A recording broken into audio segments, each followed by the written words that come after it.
I think if he's still alive, he's still got a bump on his head. Well, I always wondered what it would have taken if, more for him to get it. I always thought that what he did and knowing what other people did, that I was wondering if he was ever considered for it. And I had no idea that they were looking at these records until they actually made the announcement. Donald Schwab served in World War II and was injured in a battle. He returned to his hometown of Hooper, Nebraska with 3 Purple Hearts and the second highest military honor, the Distinguished Service Cross. Schwab married, had 5 children, and worked as a rural postal carrier. Donald did not talk much about his war experience at first. He talked about where he was and things that he'd done, but he didn't get really into a lot of detail. It wasn't until his oldest son was in college that Donald started to talk more about his experience. He used to sit around on Sunday afternoon before I'd go back to college, and he'd start going into a lot of detail. Still didn't talk a lot about what he did, but he talked a lot about where he was and people he knew and different things, different battles and stuff, but he never talked a lot about himself. His older brother, Virgil Schwab, also served in the war. Virgil, who was a pilot, was killed in action.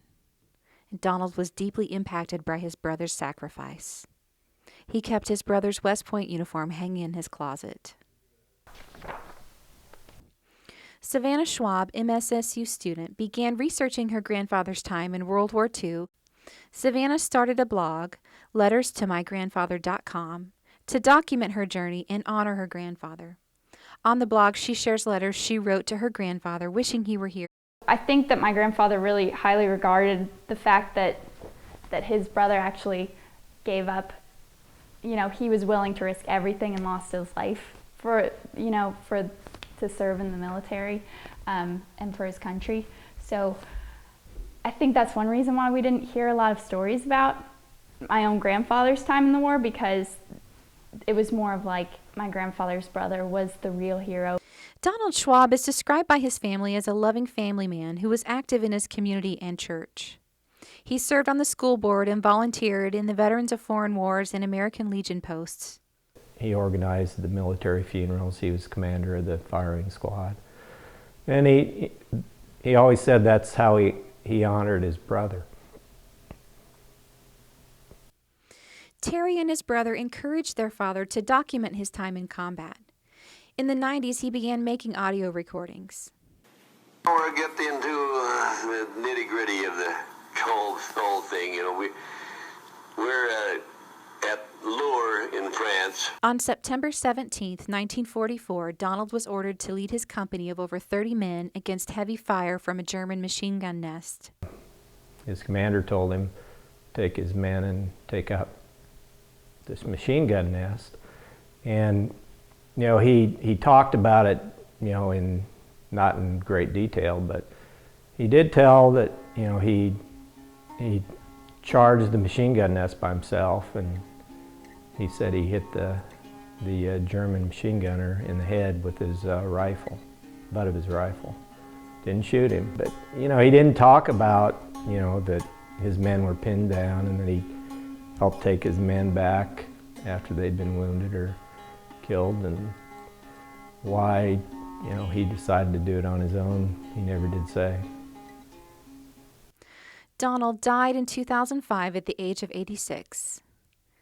In 2002, Congress passed the Defense Authorization Act that ordered a review of all Distinguished Service Cross recipients.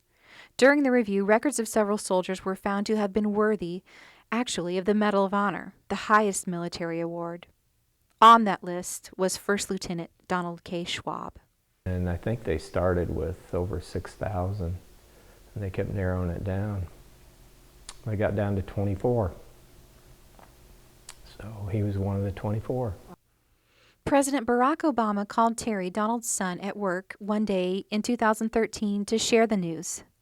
All of Donald's 5 children and 16 grandchildren were invited to the White House on March 18, 2014, for the Valor 24 recognition ceremony. Terry accepted the award on his father's behalf. Of the other 23, only 3 recipients were still living. All 3 were there to accept their awards in person. It's unbelievable. I talked to my brother the other day, and it's hard to put into words what we went through.